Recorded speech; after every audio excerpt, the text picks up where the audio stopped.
ಬೆಳಗಾವಿ ಜಿಲ್ಲೆ ಅಥಣಿ ತಾಲೂಕು ಕೇಂದ್ರದಲ್ಲಿ ವಾಹನ ದಟ್ಟಣೆ ದಿನದಿಂದ ದಿನಕ್ಕೆ ಹೆಚ್ಚಾಗುತ್ತಿದ್ದು, ಸೂಕ್ತ ಸಂಚಾರ ವ್ಯವಸ್ಥೆಯ ಕೊರತೆಯಿಂದ ಸಾರ್ವಜನಿಕರು ಹೈರಾಣಾಗಿದ್ದಾರೆ.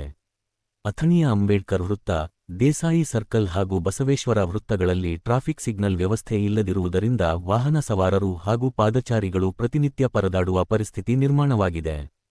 ಸುಗಮ ಸಂಚಾರಕ್ಕಾಗಿ ಅಥಣಿಯಲ್ಲಿ ಪ್ರತ್ಯೇಕ ಟ್ರಾಫಿಕ್ ಪಾಲಿಸ್ ಠಾಣೆ ಸ್ಥಾಪನೆ, ಅಗತ್ಯವಿರುವ ಕಡೆ ರೋಡ್ ಬ್ರೇಕರ್ಗಳ ನಿರ್ಮಾಣ, ರಸ್ತೆ ಅಗಲೀಕರಣ ಹಾಗೂ ಓವರ್ಬ್ರಿಡ್ಜ್ ನಿರ್ಮಾಣ ಸೇರಿದಂತೆ ಬೈಪಾಸ್ ರಸ್ತೆ ಕಾಮಗಾರಿಗೆ ಸರ್ಕಾರ ತಕ್ಷಣ ಕ್ರಮ ಕೈಗೊಳ್ಳಬೇಕು ಎಂಬ ಆಗ್ರಹ ಕೇಳಿಬಂದಿದೆ. ಕರ್ನಾಟಕ ಪರಿಶಿಷ್ಟ ಜಾತಿ ಪರಿಶಿಷ್ಟ ಪಂಗಡ ಮಹಿಳಾ ಸಬಲೀಕರಣ ಹೋರಾಟ ಸಮಿತಿಯ ರಾಜ್ಯ ಮಾಧ್ಯಮ ವಕ್ತಾರರು ಹಾಗೂ ಸಮಾಜ ಹೋರಾಟಗಾರರಾದ ಮಹೇಶ್ ಎಂ.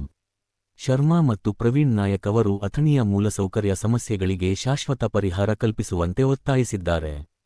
ಅಥಣಿ ಕೆರೆ ಅಭಿವೃದ್ಧಿ, ಮೋಟಗಿ ತೋಟ ಶಾಲೆಯಲ್ಲಿ 9 ಮತ್ತು 10ನೇ ತರಗತಿ ಆರಂಭ, ಪುರಸಭೆಯನ್ನು ನಗರಸಭೆಯನ್ನಾಗಿ ಮೇಲ್ದರ್ಜೆಗೇರಿಸುವುದು ಸೇರಿದಂತೆ ಹಲವು ಬೇಡಿಕೆಗಳು ದಶಕಗಳಿಂದಲೂ ಜನರ ಮುಂದಿವೆ.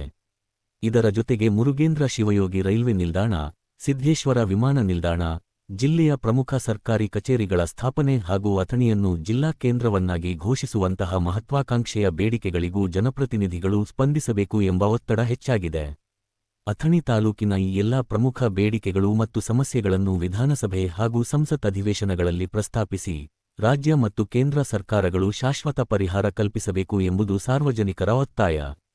ತಾಲೂಕು ಆಡಳಿತದಿಂದ ಜಿಲ್ಲಾಡಳಿತದವರೆಗೆ, ರಾಜ್ಯ ಸರ್ಕಾರದ ಸಚಿವರಿಂದ ಮುಖ್ಯಮಂತ್ರಿಗಳವರೆಗೆ ಹಾಗೂ ಕೇಂದ್ರ ಸರ್ಕಾರದ ಸಂಬಂಧಪಟ್ಟ ಸಚಿವರು ಮತ್ತು ಪ್ರಧಾನಮಂತ್ರಿಗಳವರೆಗೆ ಅಥಣಿಯ ಸಮಸ್ಯೆಗಳ ಬಗ್ಗೆ ಗಮನ ಸೆಳೆಯಲಾಗಿದೆ. ಇದೀಗ ಜನರ ಬೇಡಿಕೆಗಳಿಗೆ ಸ್ಪಂದಿಸಿ ಅಭಿವೃದ್ಧಿಗೆ ವೇಗ ನೀಡುತ್ತಾರೆಯೇ ಅಥವಾ ಯಥಾಸ್ಥಿತಿ ಮುಂದುವರಿಯುತ್ತದೆಯೇ ಎಂಬುದನ್ನು ಕಾದು ನೋಡಬೇಕಿದೆ. ಜನಧ್ವನಿ ನ್ಯೂಸ್, ಜನರ ಧ್ವನಿ, ಜನರಿಗಾಗಿ.